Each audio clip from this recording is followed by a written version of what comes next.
afternoon, viewers. This time around, we are in with a new series of lectures pertaining to ancient Indian history, but this will deal with the economy.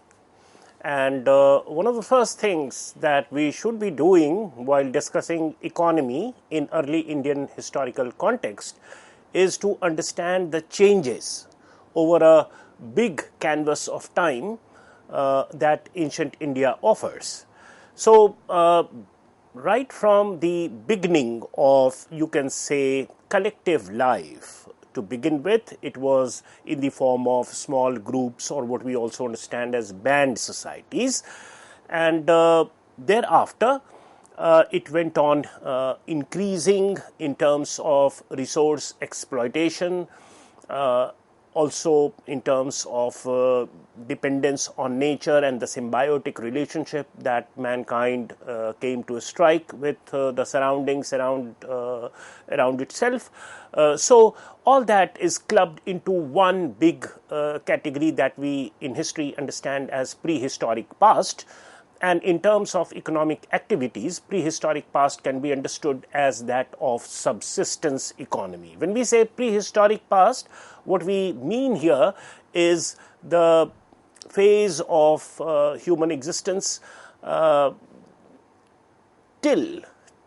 it came to live or you can say it came to live in civilizational matrix. And when we say civilizational matrix in Indian context, the earliest that we experienced in our country's past is that of the Harappan civilization. So, right down to the times till the beginning of Harappan civilization, the entire stretch of life and economic aspect of it can be very broadly understood as prehistoric subsistence economy, because till around this time there is not much of a scope of surplus production. When we say surplus production, what we mean here is that production over and beyond the immediate needs of mankind, of the community in which mankind was living. There is exchange even in a Neolithic or Mesolithic contexts, but that exchange is not market-led exchange. That exchange is not long-term institutionalized state exchange that we otherwise know as trade and commerce and so forth. So it's a customary exchange and barter kind of give and take. So all that can be studied as prehistoric subsistence stage of human life. And then in Indian history we come to the urban experiment. And these from prehistoric subsistence I added on my own just to give a wholesomeness to the treatment of this theme. Thereafter, the nomenclature that you can see on your screen, urban experiment, pastoral phase, plough cultivation and agricultural economy, and iron-based production in crafts and agriculture, and subsequent stages down to 600 Common Era or 700 Common Era. These are the stages in which mainstream historians, and I'm using the nomenclature used by Professor R. S. Sharma to do stage-wise study of early Indian economy. So when he says urban experiment, what he alludes to is the Harappan civilization. And the timeline you can see on your screen, 2600 to 1500 BCE. So actually it ends around 1750 BCE, but very broadly it can be stretched up to 1500 BCE. So in this phase what we have is you can say a efflorescence of town life, of trade, commerce, not only in quantitative but in qualitative terms also. The subsistence economy seems to have given way to a very big, complex, interrelated kind of economy where there are people, occupational groups, There is segregation in terms of settlement also. So some areas seem to be materially far rich as compared to several other areas that don't appear to be that rich. Even within a settlement, say, of Harappa and Mohenjo-daro, you can see segregations in terms of the citadel area and the downtown area and so forth. So that is something that we understand by urban experiment, where you have long distance trade, commerce, even overseas contacts with the Mesopotamian, the Sumerians, the southern part of Mesopotamian contemporary Bronze Age civilization is what we are alluding to. So all that can be captured under this rubric called urban experiment, namely Harappan civilization from 2600 to 1500 BC. We will see further in detail as to what all tangents can be covered under this. Thereafter, we have the pastoral phase. Popularly, one can allude to the Rigvedic period. Some historians tend to regard whatever is expressed as you can say shlokas or richas to propitiate God in Rigved has an economic and social context, and that is what is the target thing for historians to study. So they make some sense out of it. There is not much archaeological correlate of the Rigvedic description or Rigvedic expositions, but historians have been able to identify a few of them in terms of the archaeological cultures. It could be the painted graveware pre-iron phase, or even black and red ware phase, or OCP, ochre-colored pottery phase. So these are some of the archaeological cultures that we get to see in the post-Harappan period in the northwestern part of India. The subcontinental dimension is what we are referring to here, present day India, Pakistan included, and so forth. So those archaeological cultures can at least be regarded to be of the same period when Rigvedic literature was being composed. So one can say that the two stand for the same kind of lifestyle that historians are trying to study. So 1500 to 1000 BC is the early Vedic period, and that largely appears to be not very intensified agrarian kind of economy, but main stream or mainstay of economy, you can say, appears to be largely pastoral, because there is a lot of emphasis on cattle wealth. In fact, chief form of wealth supposedly was cow, ownership of cow, go, and there are so many words, nomenclatures, where cow is so central to them. So be it the fight between people or communities, so that is also referred to as fight for cattle wealth. So supposedly cow is a very important component of wealth here during the Rigvedic period. And agriculture or agrarian wealth or agrarian techniques or implements or even agricultural products, say grains, are very rarely to be found as expressions in Rigved. You have generic names like Yava, which stands for it can in fact stand for all kinds of grains. So as complexity in Vedic society further intensified and agriculture also got intensified, plough cultivation began, iron plowshare started being used in the Gangetic plain, particularly in the middle Gangetic plain and so forth. So that led to a significant qualitative and quantitative change in the way of life of the Rig Vedic people, and that is captured through next stage of economy, which you can see on your slide as plough cultivation and agricultural economy. So this period can be ascribed to the timeline 1000 to 600 BCE, and this is the later Vedic period that we are talking of. So here what we find is that there is some kind of a simultaneous expansion of the Rigvedic society.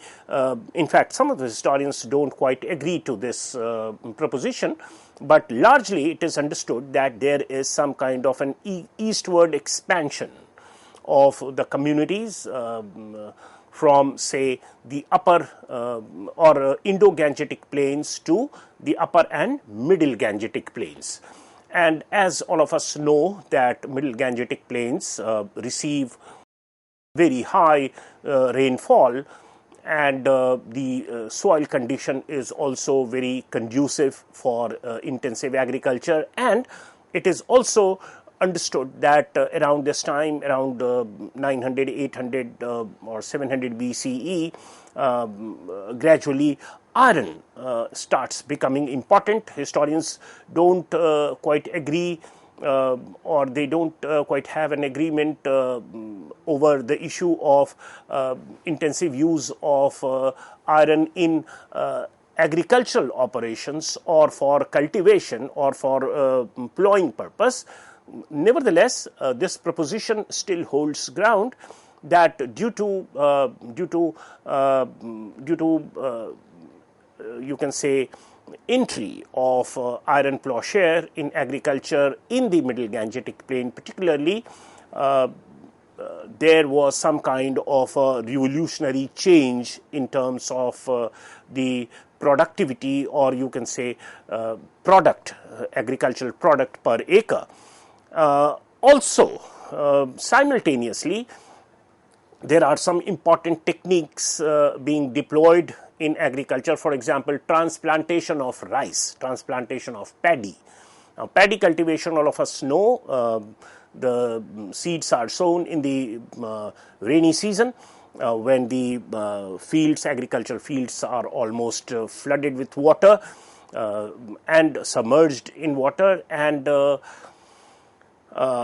once the saplings come, they are pulled out of the ground, and again they are inserted in some other area in the vicinity, and that is referred to as transplantation of rice. This is a technique that you can see happening in North India in every paddy cultivating area very often, even today, and this is supposed to have increased the acreage of land, that is the paddy cultivation per acre.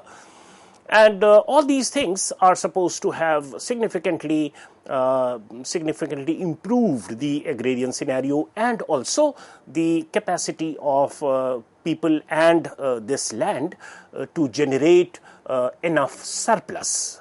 When we say surplus, again, what we mean is production over and beyond the immediate consumption. So, quite a few exercises or activities could be resorted to. Quite a few institutions that required a lot of resources for its functioning could actually come into being over a long period of time. The state society itself, the territorial state itself, is one such spin-off, and therefore, in this period, which is designated as the period of plough cultivation and agricultural economy, we get to see emergence of the Janapada in North India, and most of the Janapada, the iconic 16 Mahajanapadas, all of us know by around 6th century BC. So before that, Janapads are coming in this area, and they represent some kind of a regional homogeneous political structure, political institution. Literally, it means the area where communities crisscrossed, the communities moved around. Jan is the tribe and the geography over which they moved around. So that is Janapad. So territorial sense of the state society becomes accentuated. This is not to say that there was no state in the Rigvedic period or pastoral phase, 1500 to 1000 BC. In Rigved, there are numerous references to rajas and fights between them also, cooperation between them also. But this territorial state is little different, because the rajas of pastoral phase or Rigvedic period, they are the kings of a particular kin group, whereas the Janapad or the subsequent kings that we are talking of in the later Vedic context, they increasingly get associated with a particular area, a particular territory. So they become the king of a particular area, a particular kshetra, right?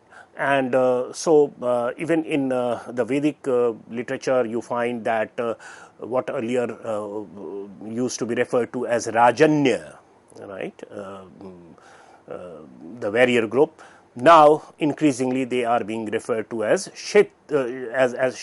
Kshatriya is one who is ruling over a particular kshetra, which is geography. So, this also is the period of the birth of geography in Indian polity, and the basis of kingship shifts from kin group to territory. So, obviously, agriculture expands to new areas. As I just said, that you have expansion of plough cultivation in the economy, and the economy perhaps became more equipped, or the capacity of the economy developed to the extent that it could generate enough surplus, which could again become the basis of the sustenance of several institutions, including the territorial state, which is exemplified through numerous references to Janapadas, and subsequently it crystallizes into the iconic 16 Mahajanapadas in 6th century BC. So 6th century BC again becomes very important. 6th century, 5th century, 4th century BC. This is the time when most of the middle Gangetic plain is being colonized by agricultural communities, and there is increase in population.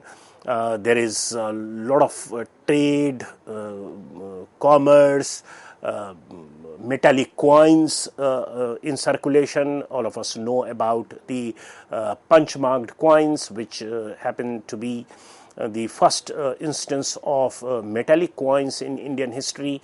There is strong possibility of usage of coins or some medium of exchange during the Harappan period also, but we still don't have any direct evidence of metallic coins being used in the Harappan period. So in Indian history, metallic coins actually make its entry around 600 BC, and that is what is known as the punch-marked coins, which actually used to be a long silver strip, which was cut into various sizes and shapes depending on the weight of that silver. So they, of course, were intrinsic coins. They were not extrinsic coins. So the value of the coin was embedded in the material of the coin itself. It was not stated to be carrying a value as some kind of a promise. It was not a promissory note that we are talking of. They are intrinsic coins. So